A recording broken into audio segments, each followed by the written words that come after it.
Georges-Marc Boiret, bonjour. Vous êtes le délégué général du FIGRA, ce festival dans lequel ont été sélectionnés parmi d'autres des films qui parlent de la situation des femmes dans le monde. On a vu là un film sur les révolutionnaires, les femmes qui ont fait la révolution au Yémen. Il y a également des films par exemple sur les femmes solidaires en Méditerranée, dans les printemps arabes, un film sur le trafic de femmes au Vietnam ou encore un film sur Aung San Suu Kyi. Est-ce que finalement c'est un hasard ou y a-t-il une véritable volonté de mettre en avant les femmes? Alors, j'ai envie de répondre que c'est un total hasard, parce que je ne fais pas de sélection en fonction du genre.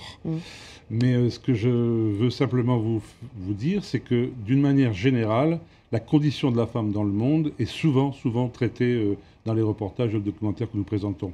Ce n'est pas un hasard, c'est parce qu'effectivement, il y a une vraie réflexion dans ce domaine et qu'il est important de voir comment elles vivent, comment les choses se passent. Et quand on voit le Yémen, dont vous venez de passer un extrait, on comprend que là, il y a une vraie dynamique qui s'est créée alors qu'on n'imagine pas ça possible. Est-ce que vous, parce que ça fait 21 ans que le festival, le FIGRA existe, est-ce que vous avez l'impression que les sujets se sont féminisés, que la profession d'ailleurs aussi s'est féminisée et la condition des femmes, comment elle a évolué à travers ces documentaires? C'est vrai que la profession de grands reporters, de réalisatrices et de réalisateurs s'est amplifiée. C'est vrai qu'il y a plus de femmes. J'en ai pour preuve la sélection. On a 70 films en gros. On a quand même 35 femmes réalisatrices quand même.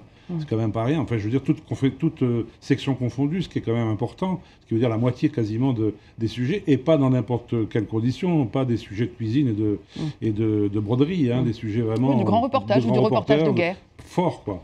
Donc ça veut dire qu'en fait, les femmes ont toute leur place dans cette profession, et elles ont... je ne sais pas si elles ont beaucoup lutté pour le faire, en tous les cas, elles sont à la place qu'elles ont, et elles l'occupent très bien. Et elles l'occupent très bien. Alors, parmi les grands reportages qui ont été sélectionnés, il y a beaucoup de sujets durs, trafic d'êtres, la guerre, mais il y a aussi certains sujets qui sont un peu plus décalés ou ethnographiques. C'est le cas, par exemple, d'un web documentaire sur les femmes polygames, ou encore un reportage sur une ethnie chinoise où ce sont les femmes qui commandent et qui choisissent leur amant et les répudient à leur gré quand elles sont lassées. Alors regardez un extrait de ce film d'Élodie Pacoz et de Vincent Reynaud.